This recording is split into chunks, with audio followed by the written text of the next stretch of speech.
Good morning, good morning, good morning, good morning, good people.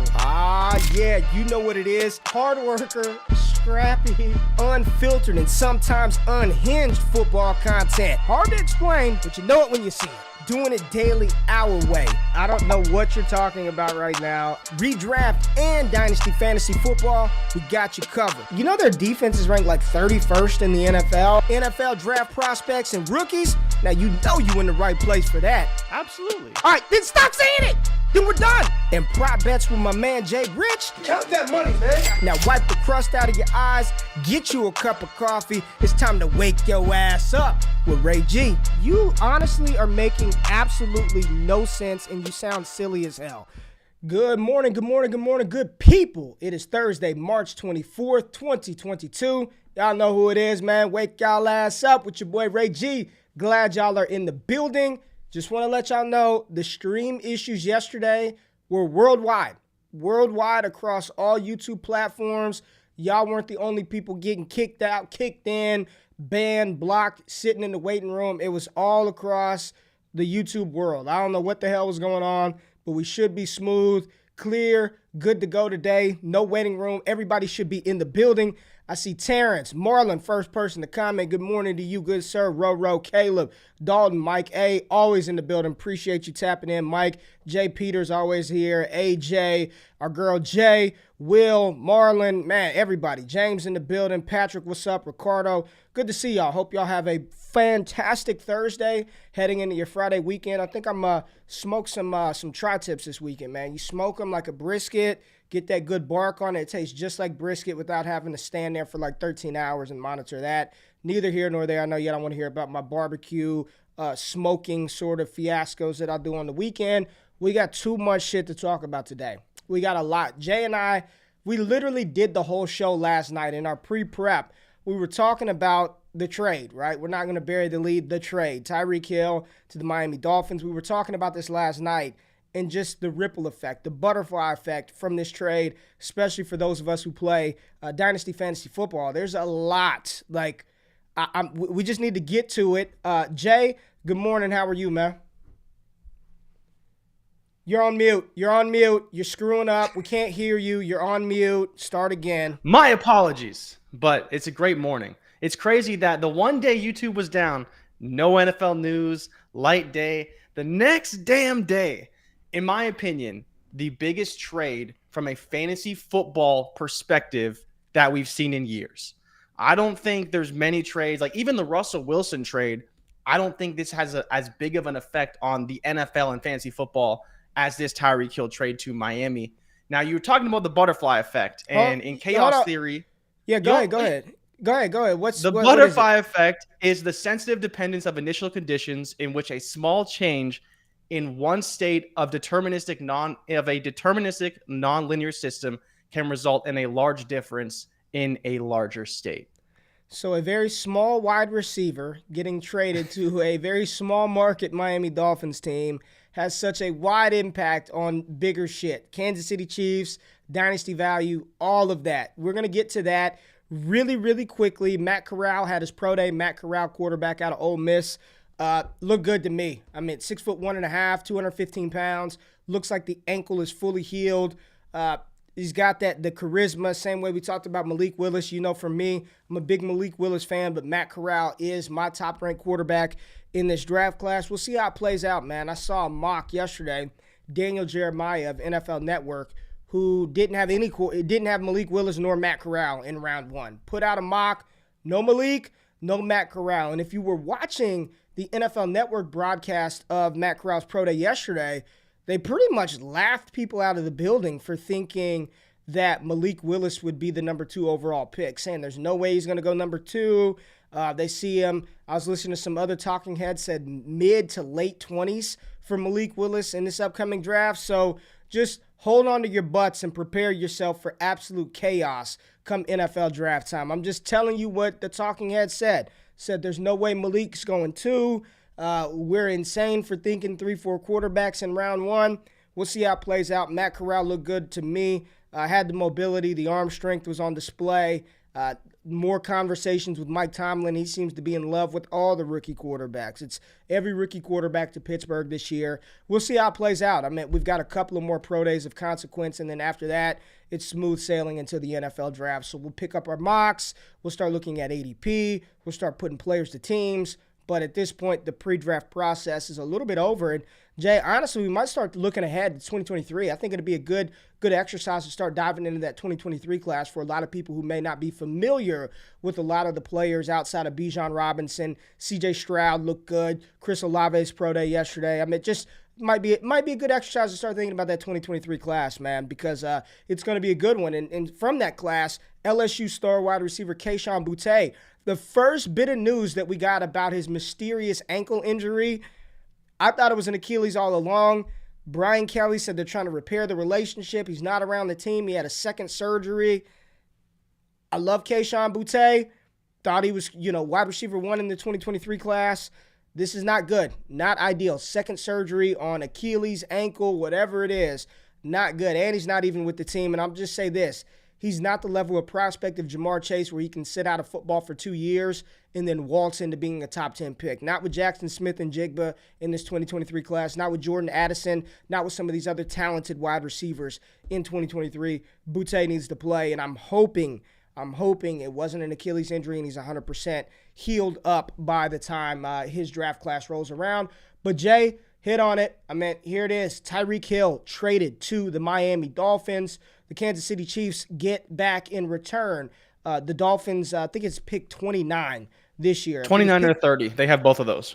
Okay, they've got 29, 30. They also got a second-round pick from the Dolphins, a fourth-round pick this year, a fourth-round pick next year, and a sixth-round pick next year. I thought they got a second next year, but it's a fourth and a sixth. So 5 draft picks for one Tyreek Hill, and we start our deep dive into this butterfly effect exercise with this trade, and it will ripple throughout the AFC as we walk through this episode. So first and foremost, listen, Kansas City was up against it, right?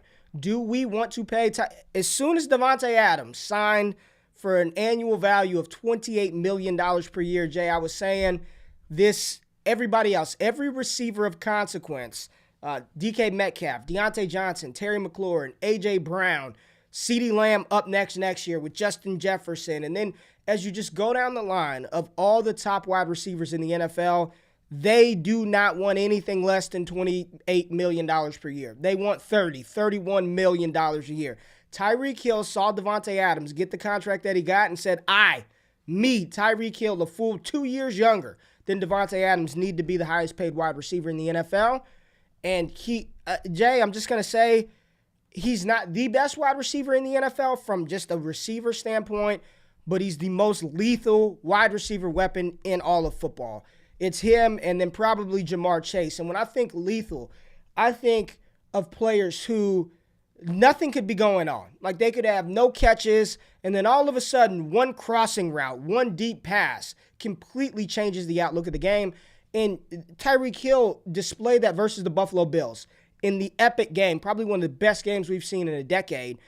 Patrick Mahomes throws a deep dig route to Tyreek Hill. He catches it in the midst of traffic against the Buffalo Bills and then uses world-class speed to completely outrun the entire Buffalo Bills. That play personifies the type of weapon that Tyreek Hill is, right? So, hell yeah, I want to be the highest paid. I went out here, caught 111 passes this year. I've been doing my thing for the past X number of years. I want to be the highest paid receiver. And Kansas City said, we can't do it. Like, we can't pay you $70 million guaranteed. We cannot do that. And, here it is. They had to trade him away, right? They had to, for their franchise, they had to trade Tyreek Hill away. Just your initial thoughts, because we got a long way to go through this process, Jay. The trade to Miami, what were your initial thoughts because it was like we heard it. It came out of nowhere. It was like Miami and the Jets. And then 10 minutes later, boom, deal in place, he's gone. They didn't fuck around with this one, man. They reported this was happening with the Jets and the Dolphins. Tyreek was torn, and it was funny. Schefter's tweet said he's torn because he wants to decide which team he wants to go be the highest paid wide receiver in NFL history on, and then he chooses the Miami Dolphins. Just your initial reaction when you heard the news and then actually saw the trade break. I couldn't believe it, honestly. Like, I was just dumbfounded because I knew that they were talking about an extension, but I didn't think those trade talks would break down and he would ultimately be traded, right? I think it was just a matter of time until they figured it out because this is that core in Kansas City. It's Tyreek Hill, Patrick Mahomes, Travis Kelce. So if that core doesn't have Tyreek Hill, we've already seen Travis Kelce kind of having some down games, down years this season. And like you mentioned, it was Tyreek Hill that in those really important games, like the game against Buffalo, who lifted that offense. For me, it's just like, where does this peg them now? And in a division that is the most competitive in all of football now, that every team in that division is getting better, how does that impact the Chiefs and where do they stand in this division? And for Miami, it's like wheels up. And Ray, I don't know if you knew this, they have 2 first-round picks next year. So not only do they have, like, they're losing a few picks this year, but they still got 2 first-round picks next year to do the same thing, trade for players, retool, draft guys. Obviously just signed Teron Armstead, committing fully to Tua. But that pressure now that's on Tua to perform, there's not really a whole lot of excuses for him. And on top of that, all I can think about, and they see in the thumbnail, it's Mike McDaniel, man. How could you be any luckier than this guy to sign to a new team and get Tyreek Hill before you even get to practice? It's exciting, man. Biggest trade, I think, for fantasy football purposes, period. Tyreek Hill, last year, 159 targets, 7th in the NFL, 25% target share, 16th in the league. He was number 3 in air yards with 1709, 36.1% of his team's air yard share, 9th in the NFL in deep targets with 26, 6th in the NFL with red zone targets with 24. So very dangerous in the red zone. Fantasy points per game at the wide receiver position, 17.4, which was 6th in the NFL. He was 3rd in receptions, 111, 6th in receiving yards, 1239. What's interesting is a lot of people think he is the yak guy. He's 13th in the league. Only 415 of his yards came after the catch. 7th in unrealized air yards and 10th in touchdowns. So you're talking about a player who's going to be walking into Miami. And I know as much as we love Jaylen Waddle, and yes, I think there's going to be an ADP discount on him now, Tyreek Hill is the number 1 in Miami. He's going to be the number 1. He's going to be the – listen, Mike McDaniel can say all the shit that he wants when he walked into the building. Let's walk through this. Jaylen Waddle was there. Jaylen Waddle was not drafted by Mike McDaniel. That's not to say that he thinks he's a bad player, but he talked all that stuff. That we're going to throw it to Jaylen Waddle every time. Yeah. Jaylen Waddle's going to be this, and this. And then 4 weeks later, they go out and give up the bag to make Tyreek Hill the highest paid wide receiver in NFL history. Let's just look at it from that standpoint and what people need to understand. Like, I'm seeing overreaction saying, oh, my God, Jaylen Waddle is dead. This kills Jaylen Waddle. This is 2 wide receivers can thrive in an offense. Let's stop right here. You know, there is enough passing volume to go around for multiple wide receivers to thrive in any NFL offense, in any one. Like, that's the game, man. You got to throw the ball to win. It's throw, minimal running attack, right? Jaylen Waddle is going to be fine, but Tyreek Hill is going to be the one in Miami. You don't go trade 5 assets. And some people are like, it really wasn't that much. And listen, the cheapest place for NFL teams to build their roster to contend on low-budget deals are the drafts. So say what you want about the pick premium. 5 opportunities to build your team for the low. You trade that away, that's not insignificant. And then you go out and you give this wide receiver $70+ million guaranteed, making him the highest paid wide receiver in NFL history. You better believe Tyreek Hill is the number 1 and will be treated as the number 1 in Miami, right? I don't know why so many people thought the same logic that people use to discount Amon-Ra St. Brown. There's no way Amon-Ra St. Brown's going to get that target share when TJ Hawkinson and DeAndre Swift are there. Well, who else was competing with Jaylen Waddle for targets? Like, did we honestly think Miami was going to waltz into the season with just Jaylen Waddle at wide receiver? And I get it. They re-signed Preston Williams. I don't give a damn about that. Devontae Parker's there. The target consolidation is going to be Waddle and Tyreek Hill. Those are going to be the 2 players who that offense, from a receiving standpoint, funnels through. You got Gesicki back on the tag. They got Allen Hurns is on the roster and all kinds of trash at wide And receiver. they brought Cedric Wilson, right? And they paid Cedric Wilson, right? If I'm Ced Wilson, I'm thinking, damn, man, you just gave me $20 million. Like, sorry, Ced, now you're third, fourth, fifth on the pecking order on that offense. Now, yes, any wide receiver that goes from Patrick Mahomes, it's a downgrade. Like, you leave Patrick Mahomes, you downgrade. So the quality of target, the efficiency probably takes a dip. I think that's it. It's not even a probably. I believe it will take a dip going from Patrick Mahomes to Tua Tagovailoa. But where that could make up for it is he saw 159 last year with an elite tight end. With Travis Kelce, he saw 159. I don't think he's seen anything less than 135 targets next year in Miami. Nothing less than 135, if not more. I mean, it's just going to be get it out quick, Tyreek, Waddle, Tyreek, Waddle, Tyreek. So, I don't know. What I'm seeing is a lot of people saying he's not top 5 this year. Well, shit, I don't know how high up. I don't know if he was top 5 even in Kansas City with Jamar Chase and Justin Jefferson and these other wide receivers. I don't know if he was top 5 even in Kansas City. So for me, I didn't bump him up, nor did I knock him down to any significant degree, because he is going to be treated as the one where in Kansas City, say what you want about how explosive and good Tyreek is, that offense ran through the tight end. That offense ran through Travis Kelce. It was like they played inside out in Kansas City. So I don't know how you feel. You told me last night that you'd be moving Tyreek Hill down your dynasty ranks based on this trade. For me, I'm not there yet. Yes, the quarterback downgrade hurts him to a degree, but you don't get paid $28 million a year, $30 million a year not to be force-fed the ball, and I think that's exactly what's going to happen with Tyreek Hill in Miami.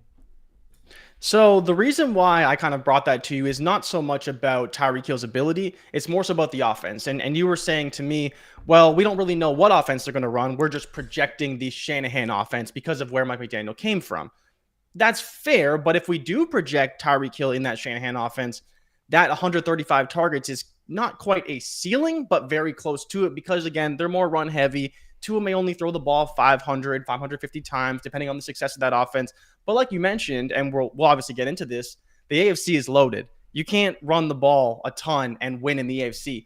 Hugh Jackson said it. You run to stay in the game, you throw to win the game, right? And that's just what the NFL is now. And so ultimately, they're going to have to throw the ball. And where does that leave Tyreek Hill? I think it leaves Tyreek Hill to be the Deebo Samuel in this offense. Whatever that looks like, to me, that's Tyreek Hill. And I think for Jaylen Waddle's sake, we'll see what happens with Waddle, but people were expecting him to be a deeper threat, to run those deep routes and have a higher ADOT. But that's not so much to his game right now. We'll see what happens. But more importantly, when you sign Tyreek Hill, you don't need that. You have that already. So Jaylen Waddle's role will remain intact, and I think he will do similar things in this offense. And then on top of that, you have a pedestrian running game that should be okay. But I think, even with those two guys, I'm not sure what the ceiling is. And that's where, for me, I wouldn't necessarily be bumping Tyreek down a lot, but his production will suffer. He's not going to see 160 targets. He may not even catch 100 passes this year. It comes down to how many touchdowns can he score and how efficient can he be in this offense, which he should be quite efficient. So somebody talked about his ADOT, and this was playerprofiler.com has all the data. Most people think of him as some just deep threat, right? Deep Maven, catching all these deep passes. He was 47th in the NFL with his average depth of target at 10.7, right? He did a lot of damage close to, at, or around that intermediate area, right? So it wasn't – the thing that made Tyreek Hill great is he can do it in the short area game, the intermediate game, and go deep. He can do all three. He's just that special and that unique of a talent. So 47th in the league, average depth of target. Listen, I think he's going to be fine with Tua, man. He's going to be fine. Now, the fallout from this, right? We kind of touched on Waddle and we touched on Tyreek, but let's go to the team that did not get him, and let's talk about the Jets. The Jets 100% tipped their hand and said, I love Elijah Moore, Jay. You love Elijah Moore. We did our pre-draft hype videos. I did a Rondell Moore one. You did an Elijah Moore one. We both loved Elijah Moore coming out of Ole Miss. I think I was one of the first people to start talking about him when I was doing work with Roto Underworld, And I said if Elijah Moore's name was Rondell and he played in the Big Ten, we'd be losing our mind over Elijah Moore when he was putting up 200 yards a game, back in the SEC. But I think the Jets said we need somebody else. Like we need the fact that they were considering giving up 2 first-round picks, both of their top picks to get Tyreek Hill, they 100% tipped their hand that they are drafting a wide receiver. And a lot of people laughed at Mel Kiper's mock where he had Drake London going number 4 overall. Well, I think that is way too high to take any wide receiver, let alone Drake London, who I love. That's based on the film, my number 1 ranked wide receiver. But they might. They legitimately, this is what happens. They tip their hand because they're going wide receiver at either 4 or 10. And they also get fucked on the back end because now you got to compete with Tyreek Hill twice a year. They got to defend that. So my immediate thought is we've been seeing Amon Sauce Gardner, the cornerback out of Cincinnati, never allowed a touchdown in his collegiate career, getting mocked higher and higher. It would not shock me if at 4 overall they took Sauce Gardner. I know we're talking about defensive end and we're talking about what. It wouldn't shock me if the Jets go Sauce Gardner at 4 and then whatever wide receiver is available at 10, they lock that up, right? And if that happens, again, multiple wide receivers can thrive in an offense. What does that mean for Elijah Moore? If they take a receiver either at 4, say they go receiver at 4, say they do it. Say they take Garrett Wilson or Drake London at 4, because I think based on everything we're seeing, those are the consensus top 2 wide receivers. If they do that, and Drake London is their 4th overall pick, he's the one. He's the alpha in New York. I love Elijah. You take a player that high in this draft class with the depth at O-line, the depth at edge, you pass on Sauce Gardner to go to wide. That's the one. Even at 10, man, they take Garrett Wilson or Drizzy Drake at 10. That's the one, right? Now, good for Zach Wilson. Bit of a knock for Elijah Moore. A lot of people drafting him. I don't know what his ADP is, but I've seen people talking about top 15 Dynasty wide receiver in Elijah Moore. Top 15.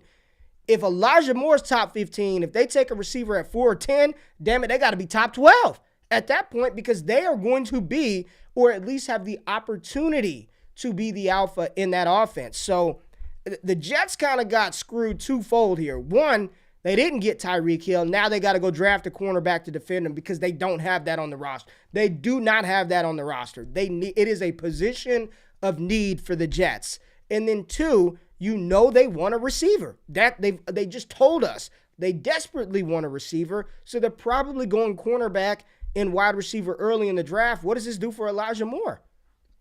I'm not as worried about Elijah Moore. I think what this does is it humbles the fantasy community a little bit. You and I have had conversations privately, and I believe we've talked about it on this show. Elijah Moore doesn't have to be the number 1 to succeed in the NFL or to return on ADP. But if people want to go ahead and draft him over number 1 wide receivers, I will allow you to do that happily. As much as I love Elijah Moore, I never viewed him as a number 1 target, but I believed he could compete to be a 1B on an offense. Like you're talking about, if Drake London comes in, he's going to be the number 1. And I'm perfectly okay with that because I think Elijah Moore can still command a large target share. And I believe there's not a lot of competition there for him to go after targets. Now, like you said, it's crazy because all the mocks have receivers going to the Jets. Pretty much everyone's mock has a receiver going to the Jets at 10. And now we know they're after a wide receiver. Usually you don't always know, but now you know. And like you talked about, before it was just Stephon Diggs in Buffalo they had to worry about twice a year. Now they have to worry about Tyreek Hill. You just can't afford to live in this world where you ignore the talent around you. Buffalo's contenders, Super Bowl contenders, Miami making a run to be Super Bowl contenders. The Jets need something. Whether it's Sauce, whether it's somebody else, I don't know kind of which direction they want to go. Maybe they trade down, go after Booth. Whatever they want to do, they need receivers and they need cornerbacks badly because it's the only way they're going to be able to compete in this division. The Patriots, we'll see what the hell they do. No one cares about them right now. What the Jets do with their picks could set them up to either compete in this division or stay at the bottom. And I think that's just the truth of the situation. Well, making a move like that, it seemed if you're going to give up, and it was 2 seconds. I said 2 first. It was 2 seconds, but it's still high pick. 2 seconds in the yeah, third. 2 seconds. It was 35 and 38. So you think those are premium picks. Those are top 40 players, right? I I don't know if the Jets are ready to compete now, but that seems like a win now move, right? That seems like a win now move. 100%. So my initial thought is, okay, the Dolphins get Tyreek. I think both wide receivers would be fine. Like, I don't even know why people keep debating that so much. Both wide receivers will be fine. Tua may not be a world beater. He may not be an elite quarterback, but he's better than a lot of other fucking quarterbacks that are in the NFL throwing passes right now. We're talking about Amon-Ra St. Brown to the moon. He's got damn Jared Goff tossing him the ball, and we like that. Rashad Bateman, I'm hearing that talk, and it's Lamar Jackson throwing. And love Lamar, but he ain't Joe Montana and Dan Marino out here. So Tua's fine. I'm not as worried about that. What does that do for Tua in his value? Because right now, I took him we did a Dynasty startup mock, and I took him in the third. People thought I was crazy. That stinks taking Tua at 312. What do you think this does for Tua's Dynasty value? How big of a bump up are you giving to Tua?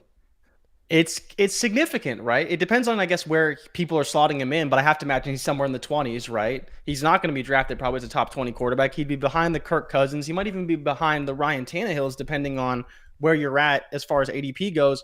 But I think he's somewhere between 14 and 16. I think he's got a ton of upside playing with all of these playmakers, and the offense should be improved, bringing in Mike McDaniel and his offensive style to the AFC. But I don't know. Like you said, he doesn't really have that rushing ceiling.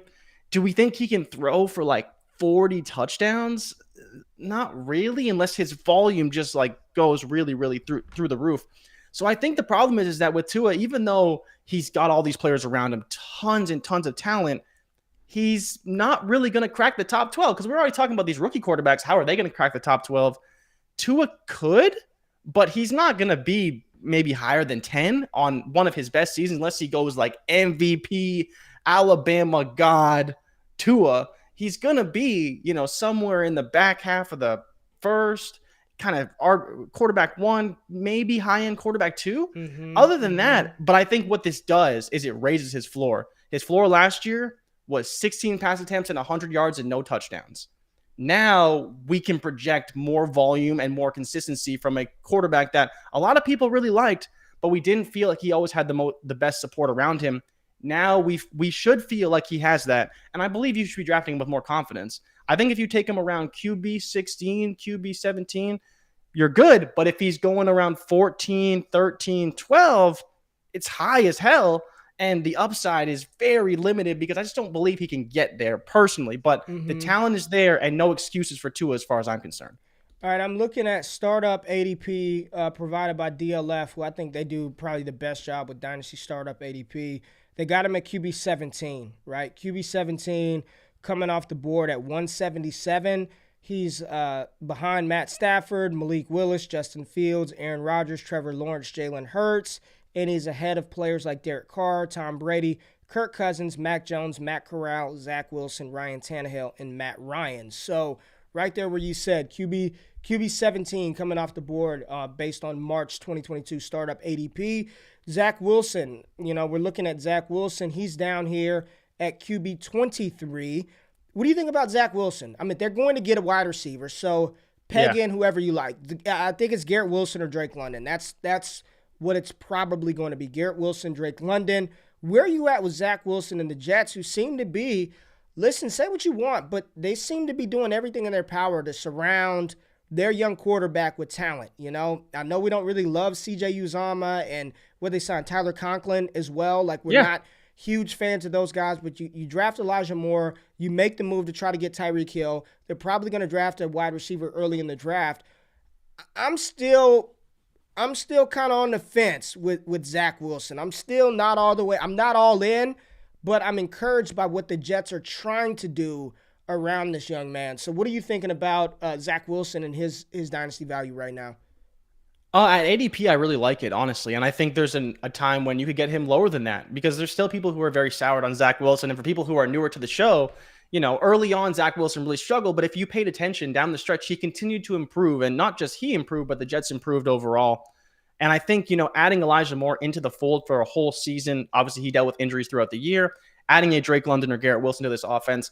And for all we know, they could be adding more. Like, they have the draft capital, they have the assets, they have the money to allocate these things to get a top receiver. We don't know what they might do.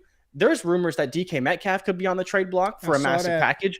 Have to imagine the Jets would be in contention for that. What that package looks like, I'm not sure. But I don't think they stop at the draft. I think they know that in the NFL, you need 2 to 3 premier wide receivers. If you don't have that, you have nothing. You look at the top 4 teams in the championship games this year: Jamar Chase, Tyreek Hill, Deebo Samuel, and who was the other one? It was, Cooper Kupp, the leading receiver in all the NFL. Top 5 receivers in the championship game. You have to have some of these top guys because they're game breakers. They're guys you go to in crunch time who get it done for you. And I just think that the NFL is realizing this, and you have to have that. And so the Jets are going to make those moves. Right now, Tyreek Hill is coming off the board, according to DLF Startup ADP, as wide receiver 4, coming off the board at 10th overall. You got Jaylen Waddle at wide receiver 7, coming off the board, average draft position at 112. Jaylen Waddle at 112, Tyreek, average draft position at 110. So, man, that's high. I mean, Jaylen Waddle, here's who's Jaylen Waddle's going ahead of in Dynasty: Devontae Adams, Deebo Samuel, DK Metcalf, T. Higgins, Deontay Johnson. I mean, he's up there, man. Wide receiver 7 right now. Jaylen Waddle. That's tough. I'm looking not at be some the of this wide ADP. receiver 1. It's tough, but I think you make the T. Higgins comparison. T. Higgins is what, 2 spots behind him?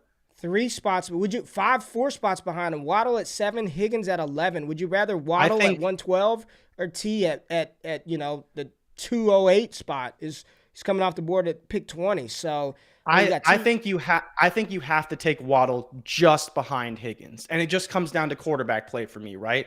Guaranteed to be the number 2 in that offense, still extremely talented, but the quarterback play leans me towards Higgins. I think it just depends on where you're at, but I think if we're being realistic about Jaylen Waddle's outlook, he's probably not the one. It's money, all these things, not going to be the one. So you have to think T. Higgins is probably the best number 2 in football, depending on where you're at. And so with Burrow being a better quarterback than Tua, I think you have to say you need to take Higgins before Waddle. But I think after that, you're good. Right, like if you want to take Waddle over Deontay Johnson, I don't hate it. I don't love it. Elijah Moore is coming off the board at wide receiver 16. Elijah Moore, wide receiver 16. Here's some players he's going ahead of: Chris Godwin, Terry McLaurin, Garrett Wilson, Devontae Smith, Mike Evans, Drake London, Michael Pittman Jr. Again, this is not I don't think y'all understand how much I personally love Elijah Moore. Like literally midway through 2 college football seasons ago, I was like, this is the dude. Like if his name were Rondell, we'd be losing our mind. But, Drake London coming off at 22, Amon-Ra at 26, that's high. He's not going to end. It's not about, I saw somebody say talent over situation. I think Garrett Wilson's pretty fucking talented, and so is Drake London. And if they take those guys, top 10, they're probably going to be treated as the one. And we'll see how that plays out. Again, 2 wide receivers can thrive in an NFL offense, but that's sort of where I'm at with the Jets and with the Dolphins. Now, let's kick it to Kansas City and talk about what this means for one Patrick Mahomes and the Kansas City Chiefs offense. Because you look around the AFC West, every team in that division has gotten much better than where they finished last season. Every team. The Chargers, I don't care what you do in the draft, you add Khalil Mack and J.C. Jackson plus those 2 defensive tackles, you're a better franchise. You're a better team. You bring back Mike Williams with Justin Herbert, you're a better team. The Raiders, you trade for Devontae Adams, you make some of the free agent signings that they've made, you're a better football team. The Denver Broncos, you go from Teddy Bridgewater and Drew Lock to Russell Wilson, you're a better football team. Not including the fact that you've got Javonte Williams as your lead. You sign a Randy Gregory from Dallas. You're a better football team. The Chiefs are worse, much worse today than they were yesterday. And here's the thing. This is why I'm not going to give Patrick Mahomes any slack. I'm not cutting him any breaks. I'm not giving him any grace. If you are that dude, while losing Tyreek Hill is a major blow to your offense, Travis Kelce, Juju, and Hardman, it is not great, but there are worse receiving situations than that. You still have probably playing football. We're not talking dynasty value, but playing. Kelsey's still the best tight end in football, like playing, right? He's still at least a top 2, top 3 tight end playing football today. Not value, but playing football. You still have that. Juju, for what he is, listen, you can do a lot worse than what they have. You can do a hell of a lot better, but you can do worse. If Mahomes is that guy, elevate your squad. Pick him up. Pick him up. We saw Aaron Rodgers doing it. All he had was Devontae Adams for a while, right? Yes, there was a time where he had Jordy Nelson and Randall Cobb, but over the past 4 or 5 years, it's been Devontae Adams and nobody else. I've seen Tom Brady do it with nobodies. Nobodies, right? Tom Brady did it with nobodies. If Mahomes is that dude, now's the time. Let's see. I just want to see what he can do because I don't know how much better this team can get at the wide receiver. Everyone's talking about Jameson. Even if they get J-Mo at 29, he ain't playing to start the season. He's still a rookie wide receiver. He still has to develop that rapport and chemistry with Patrick Mahomes. They have not, man. Jay, I'm watching the Pro Day yesterday, and they showed the Kansas City game versus the Rams. And it was like up until the Kansas City-Buffalo game, it was the wildest game. It was like 50-something to 50. Just an awesome football matchup. I think it was Monday night game or Thursday night game. But I'm watching that team. And I told you last night, Kansas City, for as good as they've been, they have not looked the same since they lost Kareem Hunt. Just watching that game and how that offense operated with a elite running back in the backfield, it looked night and day, man. Like, it seems like it is all on Mahomes. And they tried to replace him with CEH and failed miserably.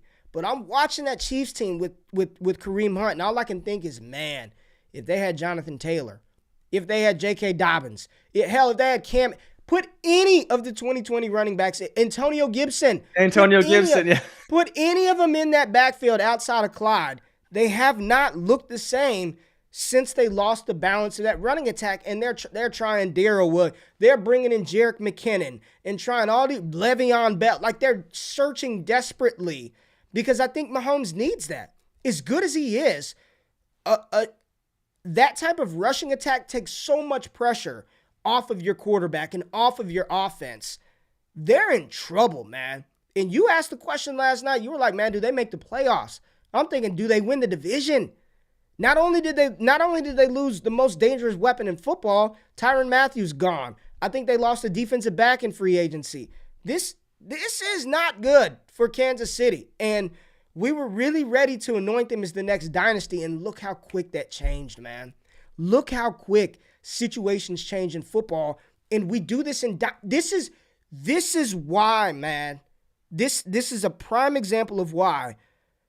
When everybody's like, oh, I'm waiting for the landing spot, I don't care. Like, I care to a degree, right? But situations change so quick in the NFL. And Jay, I think I think it's just starting. I think some of these teams that are looking at these receivers and like, man, do I really want to pay DK Metcalf $35 million a year? I might cash out. Like, who wants them? Who's going to trade me 2 firsts? I'll get some rookies. Like, do I really want to pay Deontay Johnson $29 million a year next year? I don't know, man. Especially when you got so much money tied up in your quarterback position.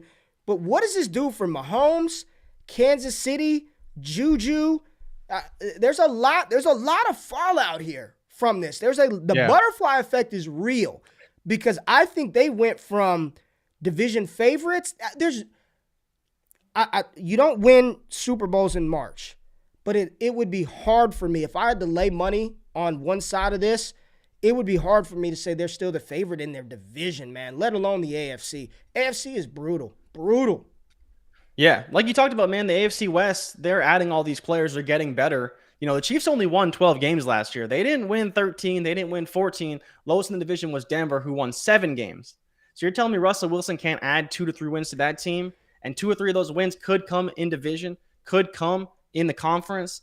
Like, Kansas City's in trouble. You know, I don't want to overreact. Like you said, they're still a dynasty. We'll still see what they do. But rookie wide receivers don't just come in and do Tyreek Hill things, regardless of what you think. Juju Smith-Schuster is not a replacement for Tyreek Hill. Now, he can do things in the short area passing game, but he's not a threat. And like you talked about, Mahomes, since he hasn't had a running game, hasn't been as successful. A lot of great teams, you have to have some semblance of balance. KC has been living on the edge of zero threat in 0-0 threat, period. Like they haven't had a threat on the running game for like the last 2 years. And we've seen what's happened to them. Now, what does this mean for Mahomes? He's not the QB1, right? There's no way that's Josh Allen. That's not even close for me. Is he a QB2 ahead of Herbert? I don't think so. I think Herbert's team got better. I think Herbert is an equally talented quarterback. And Mahomes lost his best weapon. Is he better than Lamar Jackson? Going down a little bit further. I don't know, right? And then you talk about the AFC. He's got to beat Cleveland when Deshaun Watson comes back. He has to beat the Bengals. He has to beat the Ravens. He has to beat Denver. He has to beat the Bills. He has to beat potentially even the Dolphins. He has to beat the Raiders, who still won 10 games and made the playoffs this year. And he has to beat the Chargers. I just listed off what, 8 teams? We got a Chiefs fan. You know, fandom analysis is probably the funniest that I've seen because it's the irrational thought that, oh, it's just right here. Thank you for tapping in, Roland. Appreciate the comment. Why is he so passionate? It's one guy. We all knew was great, talented, the receiver, but the real problem was defense. We're going to see how much of a problem losing Tyreek Hill is. Y'all Chiefs fans will see how much of a problem losing Tyreek Hill is. It's a much bigger issue than I think people – maybe I'm wrong. Maybe McCall Hardman and Juju and Josh Gordon, they just get it done. No big deal. We lost Tyreek Hill. As long as we shore up the defense, we'll be good. Well, you didn't. The defense has not been shored up, and you did lose the most dangerous weapon in football. We'll see how it plays out. Listen, OGQ has no problem admitting when I'm wrong, but I don't think I'm wrong here. That is a major piece of the puzzle that's gone. And I don't think, no matter how you want to slice it, glass half full, pie in the sky, optimism, that's a significant loss for the Chiefs. And we've seen how Patrick Mahomes struggles when Tyreek Hill isn't there or when he's not playing. Yep. Like that's I don't think that's just just rambling to ramble. I think that is a significant loss for Kansas City, and you saw what they tried to do when they thought they lost Tyreek Hill. They panicked and took McCall Hardman in the second. They traded up to get him because they know how important that position is. They're talking about bringing in Marquez Valdes-Scantling. Good luck with that. We'll see how that plays out. Is Mahomes still QB1 in Dynasty? Say what I didn't have him as QB1. I said, and I've been saying it for months, Jay, if I had the one-on-one in a Superflex league, I'm taking Josh Allen. But Mahomes is right there as QB2. Who cares? They're in the same tier. The top tier, Mahomes, Allen, Deshaun Watson, Justin Herbert, right? But this is him leaving. It doesn't just help Miami. It hurts the AFC East, the teams that got to defend them, right? The teams that have to defend Tyreek Hill now. The Kansas City Chiefs losing that type of dynamic weapon. And I'm seeing some people in the chat talk about Breece Hall. I'd love it. But do they really go back to the running back well again in round one? They have to, though. If you really think about it, they kind of have to. I would love it. And I have a hell of a lot more confidence in Breece Hall than I ever would have had in Clyde Edwards-Helaire. So, again, just watching that game, watching Tyreek Hill and watching how the offense operated their play action, how many yards he was just ripping off chunk yards every play, man. They need some semblance of a ground game again, and they just don't have it, man. They don't have it. Clyde ain't it. I think Darrell Williams is gone. Jerick McKinnon, are we going to go back to that magic trick again? Breece Hall would be awesome. But I'm with you. He bailed out Mahomes a ton. But what do you think, man? Breece Hall, is that a real option? I think it's a real option. So let's get into the actual situation here because the Chiefs do have 2 first-round picks, number 29 and number 30. Daniel Jeremiah mocked Christian Watson at 30 to the Chiefs. So a player that we like, that we think is a bit of a developmental prospect, but we like. Super talented, a little bit raw, but lots of experience in college, has tons of tools, and can do some of the things that they've needed the wide receiver for some time. Now, the Draft Network released an article yesterday saying the best 3 fits for the Chiefs: Garrett Wilson, Chris Olave, Jameson Williams, all former teammates at The Ohio State University. But the problem is that they're not going to be there. They're not going to be there when they pick at 29 and 30. But do the Chiefs trade up? Is there a world where the Chiefs go and get a wide receiver that they really want because they have the draft capital? If they said we're all in on one guy, they could do that. Now, I don't think it's the best move for the team because they have lost a lot of pieces. They're paying Mahomes a lot of money, and there's holes they need to fill otherwise. But it is an option. If they really wanted to go up to top 10, get Garrett Wilson, get Drake London, even if just get Jameson Williams, I think that's a real possibility. So I think there's a lot of things in play here. And what do they want to do? But they have to get somebody. They need to get a receiver. They need a running game badly. But I don't know how you do that with what they have right now and what they're paying out to some of these players on the defensive line that aren't impacting the game the way they're supposed to be. So we'll see. But there's a lot of moving parts here. And I think it's just, like you said, it's just the beginning, right? It really is just the beginning. But what I mentioned last week about the draft, people need to remember this. Receivers are getting paid more than ever. And that boosts the value of the rookie wide receiver in the draft significantly. You can get a receiver for I think $10 million is what the max contract for like the number one picks. It's like $40 million over 4 years plus the option. So you got to think you're paying some of these top receivers $10, $12 million to draft them in the top 10.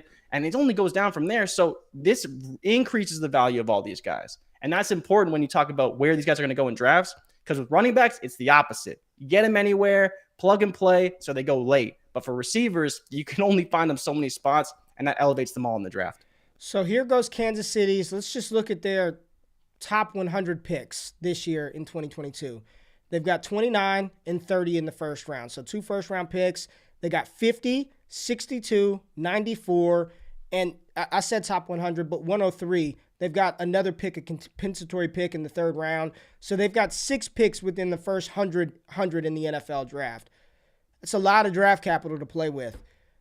Would you package up? I mean, to move up to top 10 to get Wilson or London, bro, they're going to have to give up a lot. I don't know. I think I'd probably sit pat for if I were the Chiefs. Maybe Jahan Dotson at 29. I saw somebody say George Pickens. I hear that. George Pickens, Jahan Dotson. But they need a guy. They can't just walk into the season. Jamo's not playing to start the season. He ain't walking into the season playing. But at least you have him for 5 years, right? Like I get the immediate need wouldn't be filled, but we also believe Jamo is the elite. Yeah, Joe in the chat. If Drake London goes to Kansas City, I'm prego that second. Joe, I get it. It would be fantastic. If Drake London goes to Kansas City, I'm making history because I'm pregnant. I'll be the first man in the history of in mankind to be pregnant. I will be pregnant the same way. So we will be pregnant together. We'll be on maternity leave together. But he ain't falling to 29, so they're going to have to trade up. If they want Wilson, Olave, London, they'll have to trade up to do that. I don't think Burks 100%. Is a fit. I don't think Treylon fits. Nope. Pickens, sure. We'll see how it plays out. Fingers crossed for Breece Hall. I know Ronald Jones is visiting Kansas City. They need a running game. This is Kyle Pitts tweeted out the other day. It's getting scary, and ATL is getting scary in Kansas City for all the wrong reasons because I think every other team in that division, they improved, and Kansas City so far has not done that. And this is why it's so tough. The NFL, the parity, how quick things change. So any final takeaways like Dynasty? I don't know if there's anybody you can even buy right now. I guess Kyle Pitts, since, he has no one throwing to him. But from these 3 teams, you're not going out and buying Tyreek Hill. Maybe Jaylen Waddle, if he starts to dip, you've got an opportunity. I'm not drafting him as wide receiver 7 overall. Would not do that. Mahomes, maybe you get a discount on Mahomes. For those of you that held Juju, congratulations. You may be looking to cash out that chip. I would be looking to move him if I could. If you can get a first rounder, say you can get a 2023 first and Amon-Ra St. Brown, a 2023 first, and I'm thinking of another wide receiver, maybe like Michael Pittman. I don't know if you can do that, but if you can use the brand equity of Kansas City to move Juju for a younger piece plus, I'd be trying to do that right now. And Kelsey, especially for redraft purposes, has tons of value here in 2022. All right, Jay, rank the quarterbacks. Give me your top 5 dynasty quarterbacks after this trade. Let's get it before we get out of here. Josh Allen. Okay. So Josh Allen, Herbert, Watson, Burrow, Mahomes, Lamar, I think is where I would be at. And then Mahomes probably at Kyler just after 5? that. Yeah. Mahomes at I think it's 5. I think it's very fair to keep him to like I know that we said he was in the top tier. He's not in the top tier anymore for me. You know, Oh, he man. can You're do one a of ton those of things. guys. You're one of I those just think guys. that Okay. I believe in the talent of Joe Burrow and what he has. And for me, it's just like, I get it. I get that people love Mahomes, but I am worried. Like, we've never seen him without Tyreek Hill. Okay. So what does he look like? Can he elevate his offense? Deshaun Watson did it with Brandon Cooks and a bunch of bums. And he led the league in passing. Let's see Patrick Mahomes and his $400 million contract do that. And then I'll be a believer again. That's just where I'm at. That's just where I'm at. All right. Well, there it is. There goes Jay Rich's top 5 dynasty quarterbacks. We'll see. I have no comment at this point in time. I will not answer. But we appreciate y'all tapping into the show. Another good week. We lied once again. We said we were going to look at a mock, but I'm sure we will see a bunch of mocks come out over the next couple of days, and we'll probably tap into one on Monday. But we'll see. There's never a dull day. There's never a dull day in the NFL. We thought there'd be no news, slow news, and then boom, that breaks. So we'll be back next week. If you're here, thank y'all for tapping in with us all week. Shout out to our partners, Wake Up. Shout out to our partners, Prize Picks. Use the promo code Wake Up for a 100% deposit match up to $100.